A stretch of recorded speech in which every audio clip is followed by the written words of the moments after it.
Well, all right. Hello. Welcome back to the Cup Chasers podcast. Thanks for being here. Thanks for listening.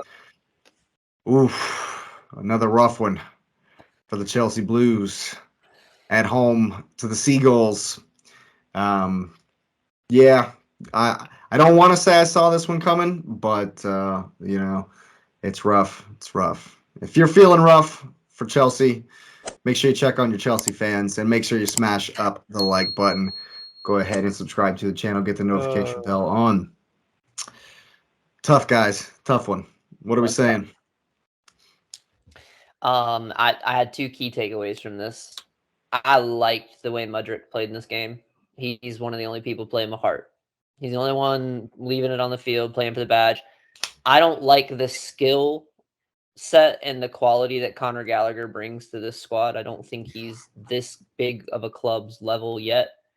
But again, if you're one of the only guys out there running for every ball and trying, I get it. Like, there's no one else out there doing it. Those two are the only two that Chile looks frustrated when he doesn't have his regular backs the way he need. Like when I thought Badiashile had a horrible game. That was just me.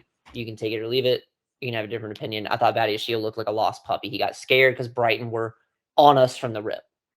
And they knew we were weak at the back. And I say the same thing about Chalobah.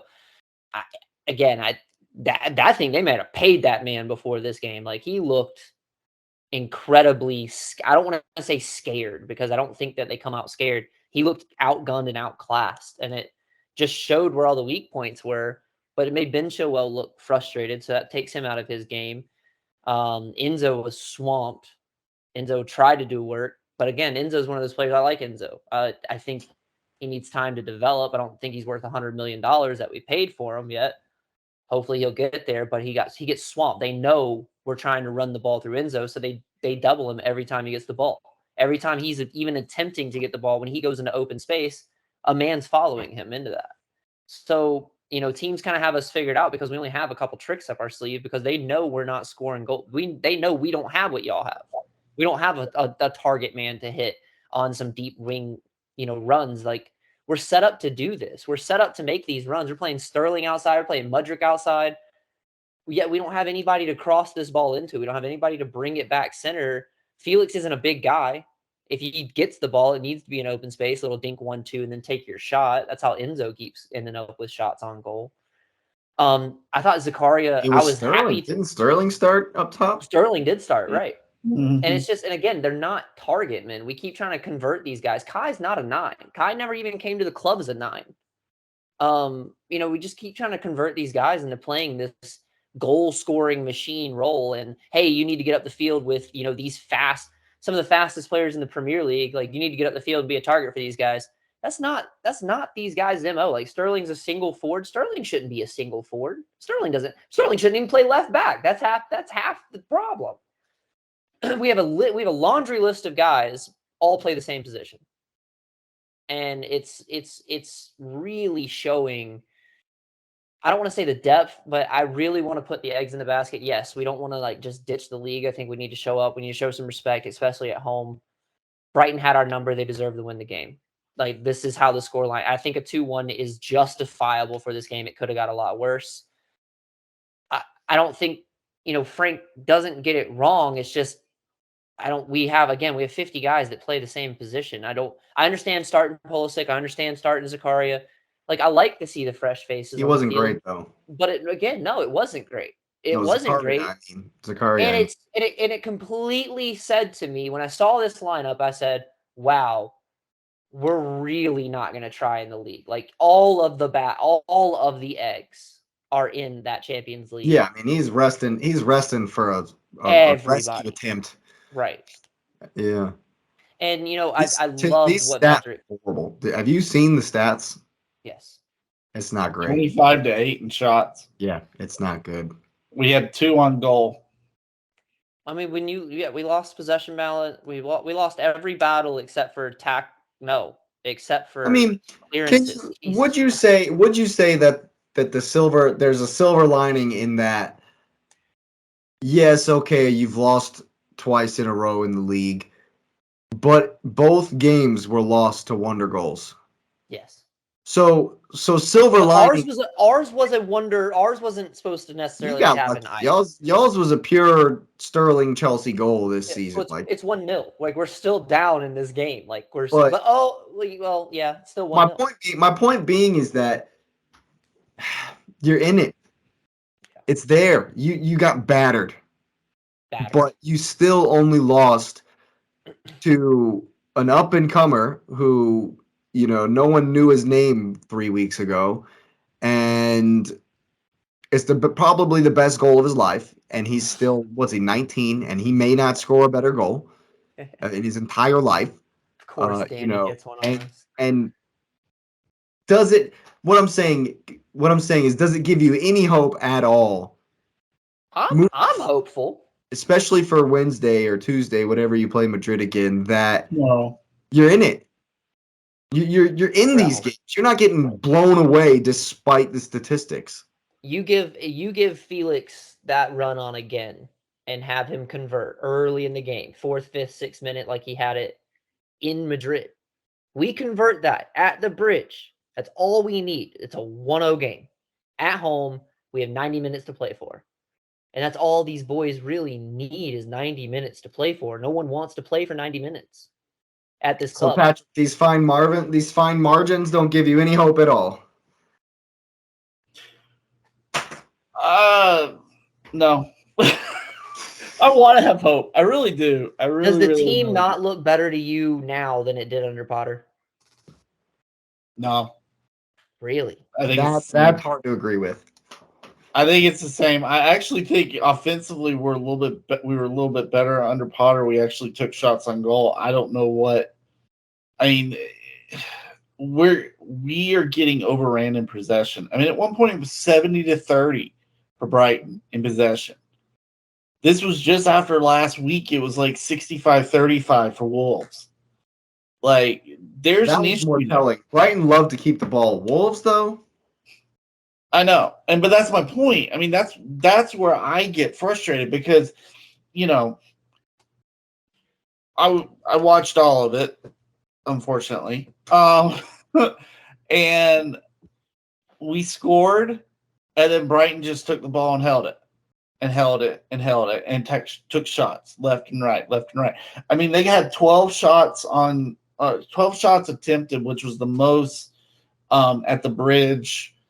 I think during Chelsea's during the era of Premier League, like in a first half, like it was 30 years, it was some crazy stat, and then they go and do 13 in the second half, and if it wasn't for Kepa playing above what we've seen from Kepa, 9 saves. This is a blowout. I mean, truthfully. We looked like we had no business being on the same pitch with them. Again, I know y'all disagree, but the 4 in the back is causing us to have possession issues. It happened under Potter. It's happening under Lampard, and I understand that Lamps is trying to put his stamp on the team right now. But, on Wednesday, we played, the 5-3-2, 3 in the back, 2 wing backs. And while we didn't possess that well, because that's Real Madrid, we actually had some attempts. We were pushing the ball. Defensively, I go back to this one when I saw Shalaba as what they have him as? Right back? They had him as right back. It was right back to start and then got pushed to center back. Yeah. Yeah. When they had him as right back, I'm like, Matoma's going to destroy him. And he did. I mean, there was nothing surprising about this game except for that second goal. I mean, I told y'all I did not want to pick a loss because I don't pick against my teams. But I was going into this thinking we're going to get outclassed, and we did. And do I have some optimism for tomorrow? I do a little bit because it's the bridge. It's Champions League night. This another tied this game. Huh? I said Mount almost tied this game. I felt so bad. Well, He shanks that shot in the I have a 80th. question for you guys because you think about my question. Initially, I was gonna say you need somebody to score the ball, right? Because that's the low hanging fruit. You're not scoring, right? Right. But then you look at it and you say, well, you're not taking shots, so it's less about who's creating, like who is the one creating shots, Lewis, no, it's not the shot creation. We will get the ball in the box. It's no one has that mindset. All of these boys are wingers. They're not the type of wingers who cut into the inside, do a dink, and then shoot. They're the type of wingers they're flyers is what they are. They're not wingers, they're flyers.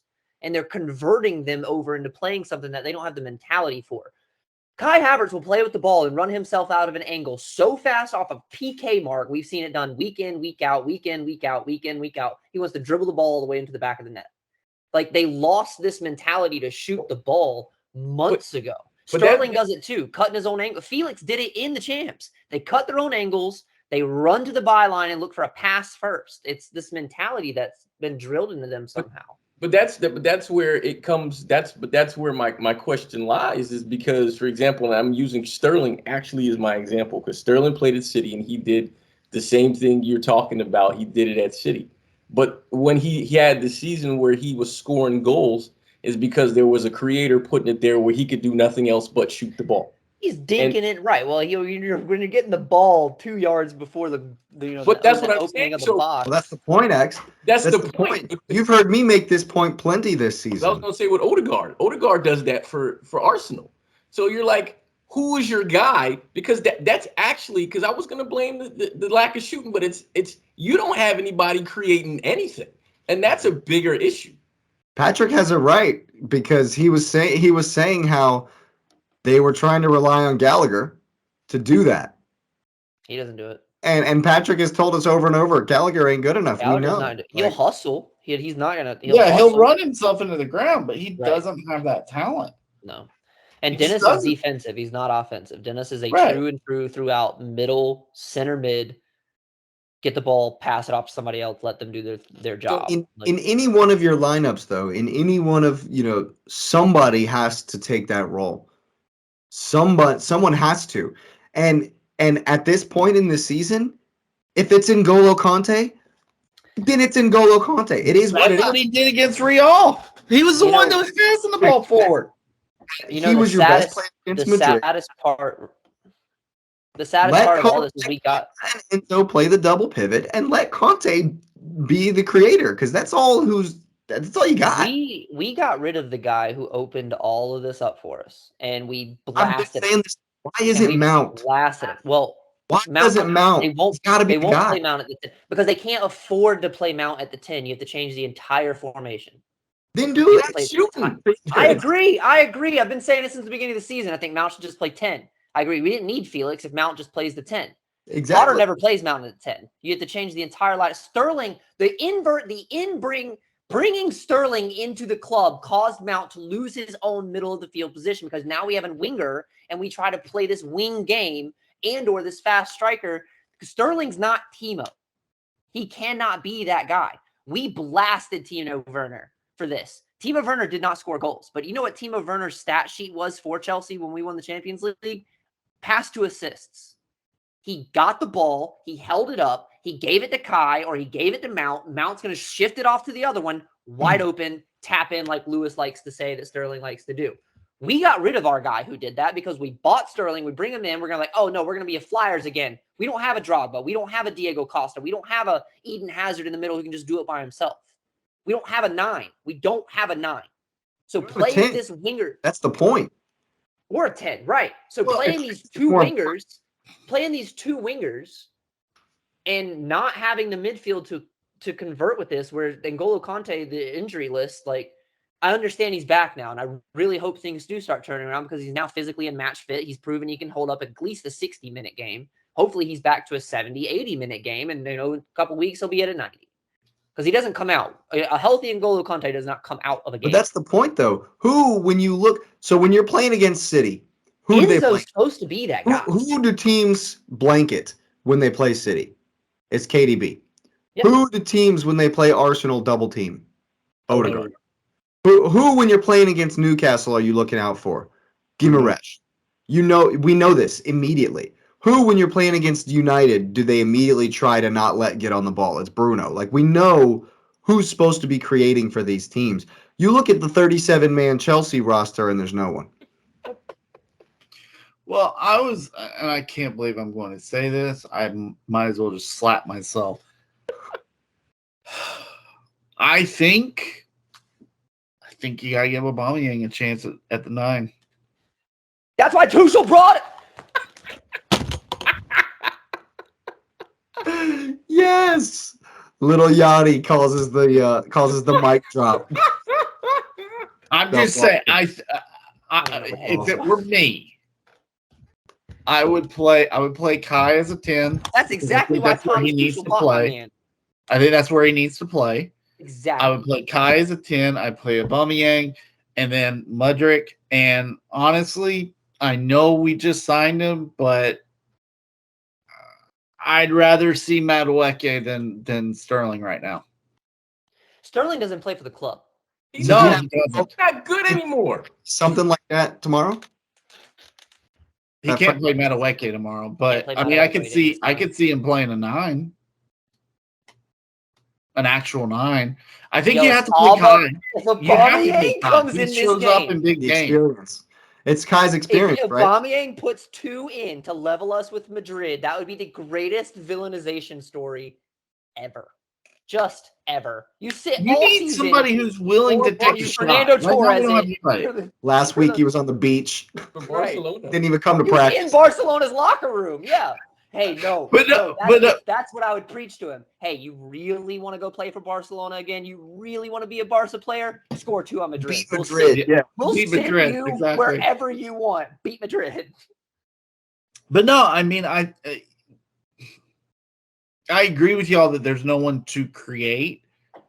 But I will also say that there have been times where if somebody would just take the damn shot, it would be a totally different situation. 100%. Where's the B Totally button? different situation. 100%. Nobody will take the damn shot. They're looking to pass it off to somebody else to take the shot. Doesn't want to take the shot, so we turn it over, and it's all that work for nothing, and we do that for falls 45 apart. minutes, get But frustrated, you know lose what's the game. funny? The reason I asked that question is because people you didn't hear this about Holland before, but they say Holland's a tapping merchant. They call Gabriel Jesus a tapping merchant. Diego was the same thing. Who cares? Tapping, but what I'm saying is they called them all tapping merchants when they were playing with De Bruyne and Gundogan, because they were literally just putting the ball in front of the goal and you just finish. Silver plate, right? All you gotta do is direct But it. the issue is, and this is why I don't understand you all getting Sterling, but you gotta finish. And Sterling was notorious for missing. And so I didn't understand the Sterling move at all. and so my thing is that, but at least, to go to your point, Patrick, you say you got to take the shot. X, you say you got to take the shot. But these guys are so spoiled up front that they're like, hey, I need somebody to put it right there so I can just hit it first time. This is where Mudryk mattered, because and I watched him. He was playing his butt off Create himself, because right. that's what he does. So imagine if you had Mudryk with somebody creating. So all you got to do is give him space, and he's going to do the rest. But you got it. Mudryk, and we remember how we started. We remember the first 2 games. You're like, this guy is a freaking flyer. Oh, yeah. And then all of a sudden, they sucked it all out of him because they kept holding up the ball and they weren't doing anything with it.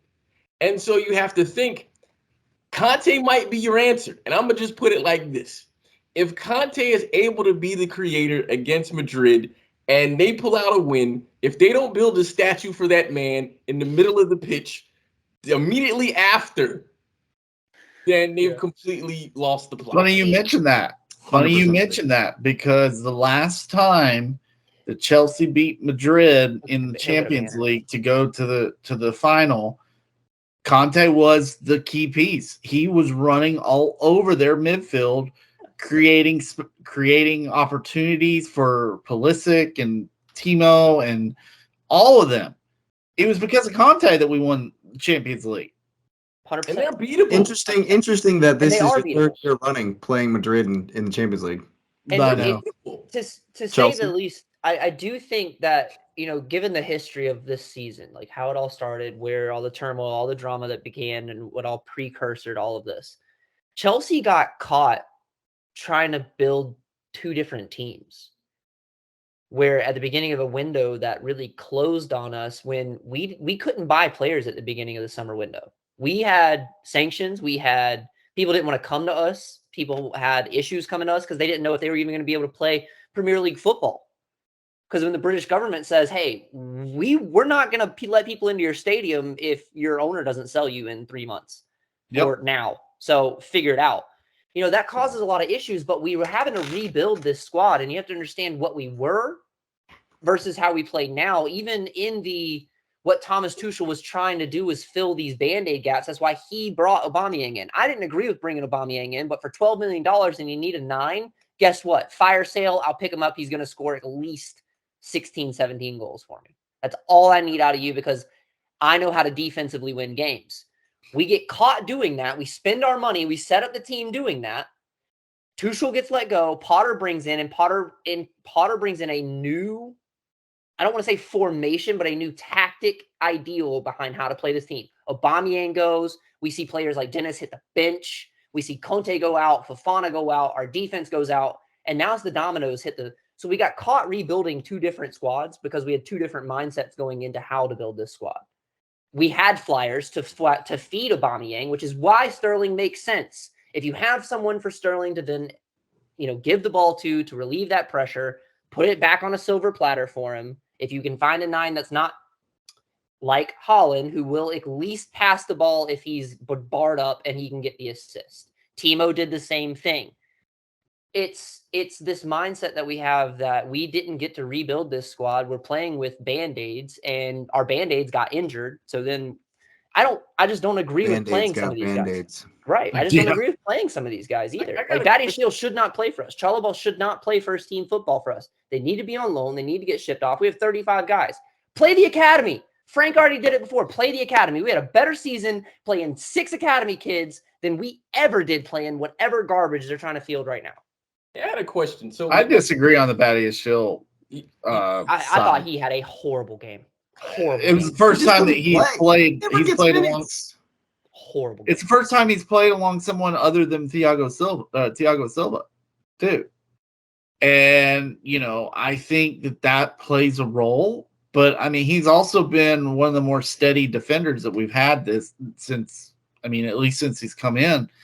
So I mean, it was a bad game for him, but he also hasn't played in like 4 matches either. I blame Trevor more than I blame Badiashile. I really do. Because Trevor was terrible. He knows better. He's played first team football for half a season. He knows better. He should be better than this, and he's not. So I have a quick question because you guys mentioned this earlier about basically you having a team full of wingers. And it kind of begged the question to me because and this is where you guys alluded to it in another part where you kind of said, imitation is the greatest form of flattery. Now, what I'm struggling to see is, and I mean, I know this happens because I've coached ball before and, guys have this in their head. This is where they play. But what is the deal with these players I'm not going to say not, struggling to adapt to play in other positions? Because, I mean, if you're really a student of the game, which you should be if you play on a high level, then you should understand what different things you're supposed to do in different positions. So, for example, Sterling has played the 9 before and was a 9 for City. All of a sudden, he acts like he never did that before, which is because he don't want to work. But he's got the Mesut Ozil. He's got the Mesut Ozil issue. He doesn't want to work for our club. But he does not want to be at Chelsea. But he's not going to be. Well, the funny thing is, Sterling could have still been at City if he was willing to take a lesser role. His ego got in the way. But it goes still back to my point. You got guys who should be able to play more than one role. For example, if you play across the top, you should be able to play anywhere across the top, with the exception of left, right, middle. And I pick on Jack Greaves because he plays on the left wing and he never crosses with his left foot and he doesn't cross the ball in the air ever. But you know what Jack does? He brings it right back on his right foot and he attacks. And then if he can, he'll dink it in or play the ball on the ground. I don't see people doing that. And Grealish obviously had growing pains, but Chelsea is full of guys who are seasoned, especially on the attacking side. And so I'm confused at the fact of the players either slow adaptation or refusal to adapt to playing multiple positions. Because yes, my point about having a creative matters, but see, this is where it's more confusing, because if you can adapt, because you got 3 guys who play across the top, so you're telling me that Felix, who is not a striker, he's more of a 10, can't come back in and find space to create from where he is, which would be the equivalent of what Jesus does. And so I'm confused on why that's an issue, because if you don't want to score, if you're putting your teammates in a place to score, then it actually will go back to, and I know I made my jokes, but to support what X was saying, it really is an issue with what Potter did, because there's no way that you go from Tuchel, where they were able to sort of adapt, and then you put a manager in place, and now they're at Frank, and they have no idea how to play anywhere else. What? Well, it's their 4th manager in the year. You had Tuchel, you have Potter, you have Bruno, now you got Frank. I thought Frank was immediate, but I got you. Bruno had a game. Bruno had a game. Oh, okay. There was one game in between, yeah. Oh, okay. It's just respect for me. When you look at all of it, when I write it down in if I'm looking at a historical timeline, it's respect. You took my coach from me. How dare you replace him with a clown and expect me to listen and respect this club? That's a perfect segue into my last question to close the segment. Did you see the article?